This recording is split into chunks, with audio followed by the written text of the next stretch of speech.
Hey guys, Rescue here. We're back. Oh, what to do? We're headed to Grofheim, but Grofheim is burning, and I don't even know. Let's go. Okay. That is a big mountain. Oh, that's right, we're going through a mountain pass. Oh, we've got terrible, morale. Caravan consists of more clansmen than you ever expected, and accusation of stolen chickens, missing heirlooms, and concerns over daughters' virtues are the sorts of things you hear relentlessly. Even fighters complain of spreading too thin to protect everyone. Try to address major issues, try to keep people useful and too busy for petty squabbles. Form a council to handle these problems, or split the caravan. And the Republic tends not to work after a few years, but initially... Oh, we don't want to split the caravan. Form a council to handle these problems. You select a few older members to solve everyday issues, but infighting neuters their progress. Other members feel they could do a better job. Ultimately, while it buys some time, the council dissolves, tired of the thankless and demanding work. Oh. Well, we got a camp. Okay. So the council did not work.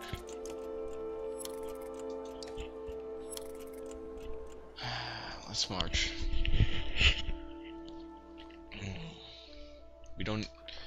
We're all starving, and we're not even into the mountains yet. If those bandits hadn't stolen our supplies. Okay, well, we're weak morale again. Harsh words from one mother to another draw the attention of the entire caravan. My daughter marries Ragni, or no one. That reed thin won't provide sons. The insulted mother bares her teeth. Well then.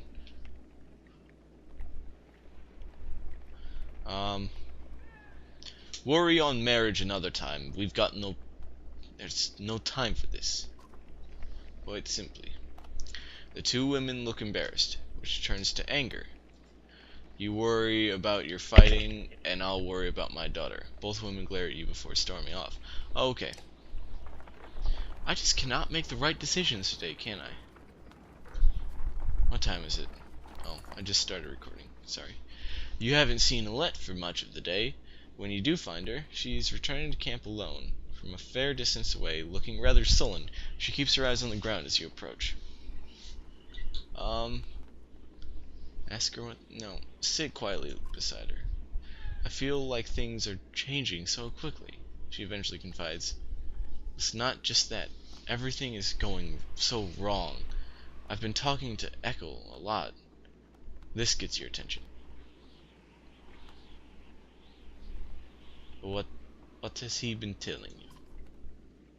He told me how he and Onef are kin. Echo had a sister who married Onef, but she died a long time ago. They've been bound since, but then Onef left without him. Just left him behind without a word. That's why he came after us.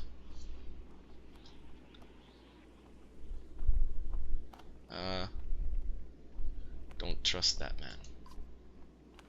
I am, says Let. I'm not stupid, you know. I don't go alone. I always bring Oddleaf with me. She stalks off back to camp. At least with Oddleaf there, you feel a little better about things. What? Don't understand. Someone who knows English, comment section down below. Okay, we've got horrible morale, poor morale. But oh, another godstone?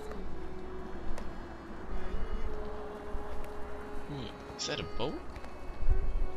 It's a ship. Why is the god of the seas godstone on in a mountain pass? What is this? The godstone of Marek looms into view. On it carved a great ocean beast. Jagged stones jut out of the snow like shark fins. It's hard to imagine the Nordfelling wastes being filled with water at one time. But the godstone stands as a reminder of the vast lake it used to look across. A blessing, shouts one of the men in your caravan, holding up what looks like a silver coin. It's a fish scale, he says, pointing out the rainbow pattern that shows in the sunlight. Soon a curious child has found another hiding in snow, and then a third is discovered. Perhaps they'll bring us luck, you overhear, and before long the caravan has become obsessed with gathering the shining scales. Let the caravan take their time, cut them off after a reasonable amount of time, or leave now before things... Morale's so bad, we cannot do this. Cut them off after a reasonable amount of time, or... Let them take their time. The dredge aren't anywhere near. By the end of the second day, the scavenger hunt still continues unabated. Even you are starting to feel something in the back of your mind, like you need to have one of the scales. You shake it off, uncertain whether to let this continue. Get the caravan out of here! You start to wonder if something unnatural has a hold on their minds, when the call to leave is met with open aggression. Ivor helps you get them moving again, and you wonder how long they would have kept searching if you let them. Okay then. Merrick. A blessing or a curse? Well, I guess it did improve morale. Somewhat. Better fish scales than nothing. Better fish than fish scales, though. A leaf calls you over, grinning. A row of women holding bows of differing age and experience line up before a row of trees in the distance. They fire, doing an impressive job of hitting the trunks. I think they're ready to fill some dredge with feathers. One woman still hasn't shot her arrow. She stands perfectly still. The others watch. Just as the wind shifts, she lets go, and her arrow flies not into one of the trees, but a snow rabbit that has scurried out from underneath. Dinner, she says, smiling. Who are you? A group of men from the caravan approach. Listen here, says one. Practice all you want. My wife isn't fighting dredge. The other men agree in chorus. We don't want to see a battlefield full of dead wives and daughters. I can understand that. Okay, before any wild feminists attack me in the comment section down below, think of the society this is based in. I'm having second thoughts on Leaf, because we need the fighters that we have. We cannot, even if you try to explain to Oddleaf that the men raise a good point, you want the woman to stay safe. No, that's not it at all. She argues her side passionately. Eventually she gives up, exasperated, and the women return to camp in frustration. Well, now no one's happy. Up ahead, a scout shouts. Some giant hall, but it's empty. You approach the structure but recognize none of the markings. The wall seems unsteady at best. Finally, sleeping beneath a roof you overhear. Several families begin unpacking.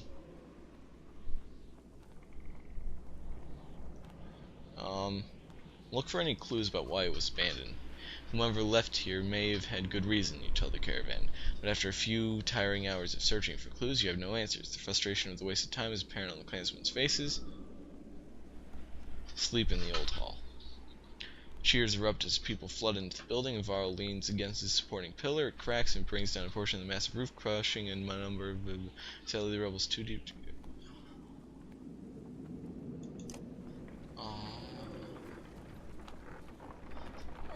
No.